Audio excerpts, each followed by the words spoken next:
UFC 259 went down last night. What a stacked card it was. My name is Rahul Jaychan. This is the Battle Camp. Thank you very much for joining me. So look, I've made separate videos about the Izzy and Jan Blachowicz fight and the Aljamain Sterling and Peter Yan fight.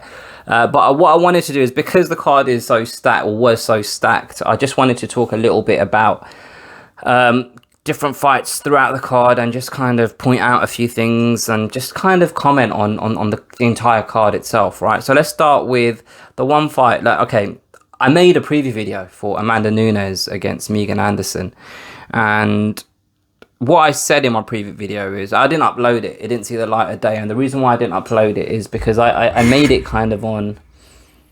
I made it on Friday, I think, and I thought to myself, by the time I upload this, it will kind of be Friday night, Saturday morning. Saturday's the fight. What's the point? But just so you know, what I said is I can't see Megan Anderson winning the fight. I gave her a puncher's chance. I just noted that obviously she's taller, she's got a bigger reach, which is an advantage, but I don't know whether she has the ability to use that advantage. And if a reach is kind of all you need to have a significant enough advantage to win fights, then Stefan Struve would be our heavyweight champion to this day. To this day! So obviously Amanda Nunes just... Megan Anderson was just never in the fight, was she?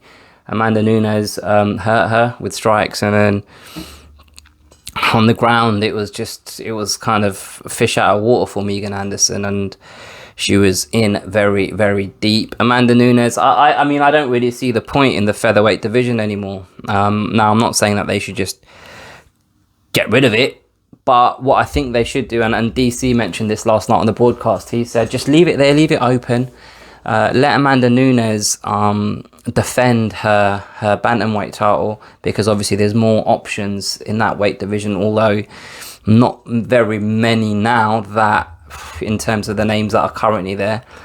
And if there's someone that comes along that is a genuine featherweight in another organization, sign her up and, you know, let Amanda Nunes defend that title. You don't have to defend that title kind of twice a year.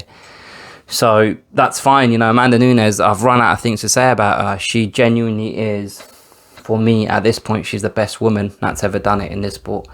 She just seems to kind of, I don't want to say she adds to her game, because, you know, we didn't really see anything yesterday that we haven't seen before. But she just has that kind of aura, that kind of air of someone that is great and someone that is doing great things, and fair play to her, man. She genuinely, like, from when she first, you know, joined the UFC from Strikeforce to where she is now, I mean, out of all the people that came across from Strikeforce, out of all the women, who would have thought that Amanda Nunes would be the one? You know, all of the names that came across, Ronda Rousey, Miesha Tate, etc., etc. But it's Amanda Nunes that is the GOAT, the greatest woman that's ever did it. Islam Makhachev against Drew Dober. Impressive win from Makhachev. I kind of felt like we were going... You know, the thing I said in a... Did I don't think I might have said it to someone, because I didn't make a video about the, you know, the undercard for the for this event. I didn't post it. But one of my thoughts about Islam Makhachev is he's a guy that is clearly very, very talented, but I hadn't seen him do anything in terms of the... So, okay, so we have all of the claims from Khabib and Josh Thompson and DC talking about how Makhachev is the next guy. He'll be a champion in the foreseeable future. But I haven't really seen him do champ shit yet. Do you know what I mean? I've seen him beat people comprehensively. I've seen him win fights, but I've never seen him do something that makes you sit up and take notice and say, you know what, fucking hell. Kind of like a Corey Sandhagen at the moment. You know, he's got a lot of hype around his name and whatnot because he does exceptional things, and he's not a champion. But you know, going into the Sterling Yan fight, obviously, you know, we know what happened, but I think it was quite open in terms of, or I think it was quite fair to have the assumption that the winner of the Yan Sterling fight was gonna defend the belt against Sandhagen.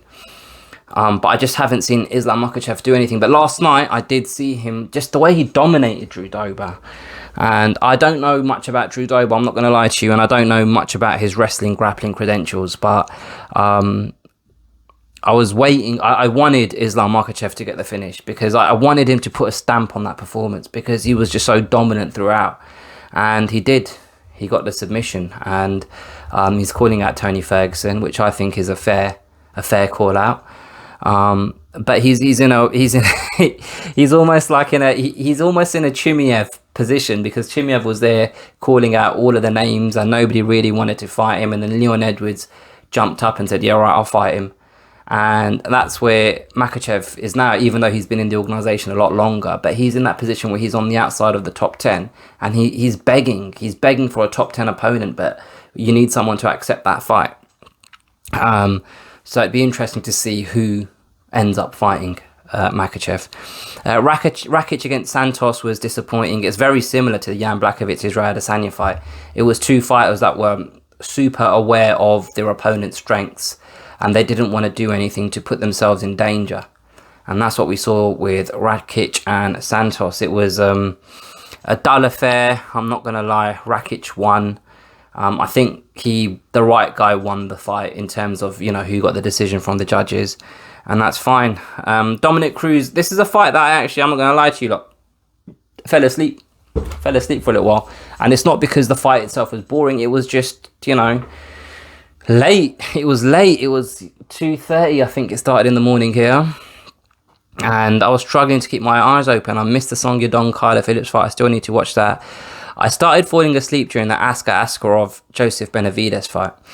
But Dominick Cruz, I didn't watch enough of the fight to have an opinion. I'm not going to have an opinion for the sake of having an opinion for this video. I need to watch the fight. I'm going to watch it after recording this.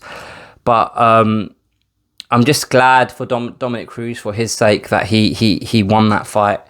And the call out of the guy from Monster, I forgot the guy's name, all of that stuff, that was a bit peculiar, to be honest. But I quite enjoyed it. I quite enjoyed Dominick Cruz calling out a marketing director for Monster who is using his position for his own personal social media content. So he's basically the guy that decides who gets a Monster sponsorship and who doesn't, and he uses that position to make fighters, be part of content for his own personal Instagram page, which obviously is a abuse of power as such. Do you know what I mean? So that's a bit weird. Like, I never understand people like that who are so who just need the attention. I need the online attention. And this is what that guy seems like, because I went on his page after, I can't believe I forgot his name, but I went on his page and saw what he posts and stuff like that. And there was a lot of, fighters on there, and he was trying to interview fighters and whatnot. I don't know, it's a bit of a conflict of interest, isn't it, really? Like, I work for a company, and if I was working for this company and my company was sponsoring fighters, and then I went to the fighters and said, oh, okay, look, my company is going to sponsor you, but you have to come on a battle camp for me to interview you, otherwise we're not going to sponsor you. That shouldn't work like that. Do you know what I mean? If it was for the Monster channel, then yeah, fine, fair enough. But I don't know enough about this guy, but he just, if Dominick Cruz don't like him, I don't like him. All right. So yeah, Askar Askarov. I mean, first and foremost, Joseph Benavidez, he's a small guy, but his head is average, if not above average size. But apart from that, I've always been a fan of Benavidez. I've always liked Benavidez. I've always, you know what? I actually like his relationship with Megan O'Leary, and I see them together, and I think, oh, that's so cute. But watching him fight is becoming difficult now, man. He doesn't seem to be the same. I don't know whether whether he's not the same fighter as he once was, or he's the same guy but the game's just passed him by. I don't know which one it is, but it's one of them. It might be a combination of the two of them. But like Joseph Benavidez I believe he's a guy that was known as a good wrestler, good jiu-jitsu, and someone with power who had decent stand-up, and unfortunately he's not able to show any of that in his last couple of fights. And look, let's not be too hasty, because obviously he's fought some killers in his last fights. you know. Askarov, a guy who also missed weight, by the way, but he's a very, very, very, very, very capable flyweight. And then before that, Davison Figueiredo. I'm just checking, yeah, so the 2 fights with Figueiredo, and before that he was on a 3-fight win streak, you know.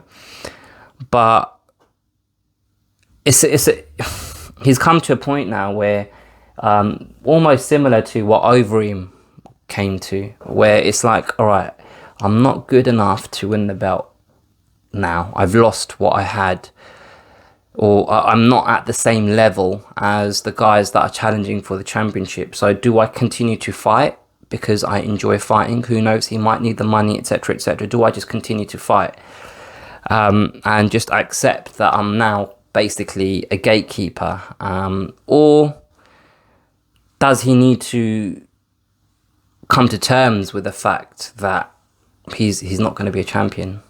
He's not going to get there, because it's a difficult thing. It must be like his whole life has been built around, all his whole career ambition and goals as in his career has been built around becoming the champion, and now that whole objective is being removed. So you can continue doing this thing, but the real reason why you're doing it, to be known as the best, you're never going to attain that. So it's a difficult, must be a very bitter pill to swallow. But I think it's time he needs to swallow it. And if he just wants to continue fighting for the sake of, like, if he's fighting because he enjoys fighting and that's it, then fine, continue fighting.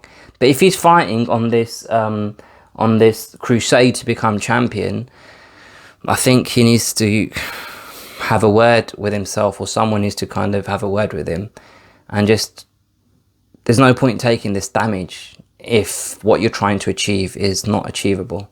And that's quite a difficult thing to say, but I think that's where he is at the moment.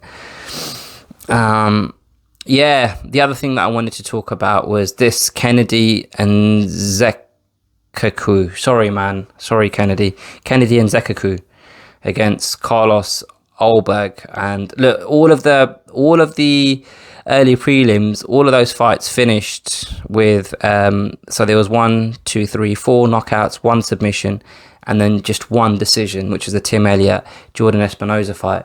But the Kennedy Carlos Ulberg fight, that was extremely entertaining. I kind of imagined that Rakic Thiago Santos fight was going to look something like that, in terms of the output of both fighters, and they were literally going at it hammer and tongs. And I bet on Ulberg to win. Clearly I lost that bet, but it was a very, very, very entertaining fight. And yeah, Kennedy and Zaku is a guy that he just seems to have this staggering ability to take damage, and also he's a guy that just maintains a pace at that weight, at light heavyweight, you know.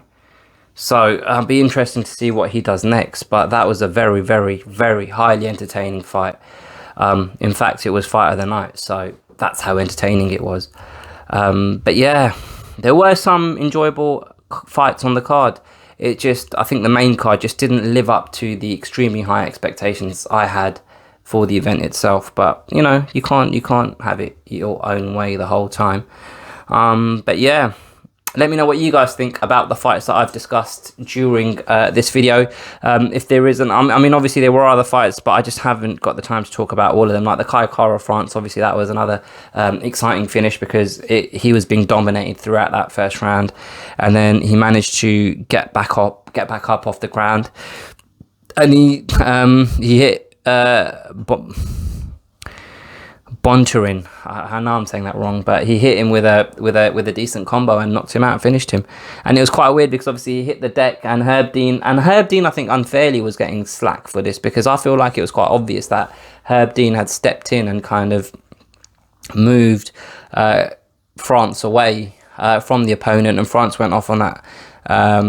Went off around the octagon celebrating, and then came back, and I feel like he had like his corner said it's not over yet, because there was a little bit of confusion over whether Herb Dean had not finished the fight, had basically called the fight off and awarded France the victory at that point. But Like, look, I know Herb Dean has made mistakes in recent kind of events, but I don't know whether he deserves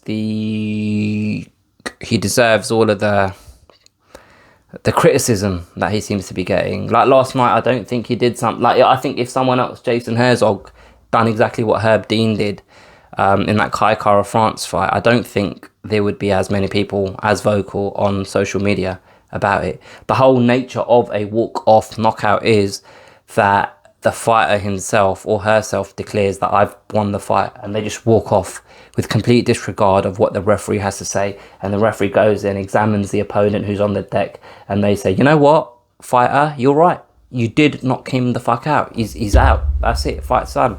And that's effectively what Kai Kara France did. And Herb Dean had a look at him and said, yeah, he's out, you're done. And he was done, because the Bontrin tried to kind of get back to his feet to protest a stoppage, and he couldn't. So it was the correct, everything was right. There was no issues.